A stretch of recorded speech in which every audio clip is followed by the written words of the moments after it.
Today we're talking about Baileigh Industrial's SH5216A sheet metal air shear and how it's the perfect tool for any fabrication or HVAC shop where 16 gauge or lighter material needs to be sheared.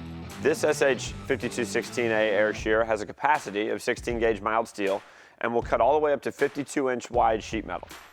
The pneumatic system requires only compressed air between about 90 and 115 pounds with no electrical power to function. And this powerful pneumatic shear can cut at speeds of 20 strokes per minute when high production is required.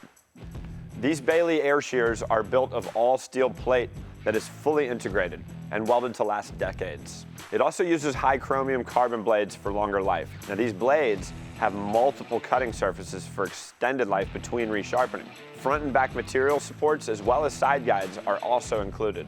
A manual back gauge that has a handle for quick adjustments is standard and is also perfect for when those larger runs where repeatability is required. If this Baileigh pneumatic sheet metal shear sounds like a good fit for your shop, head on over to pentoolco.com and get one today.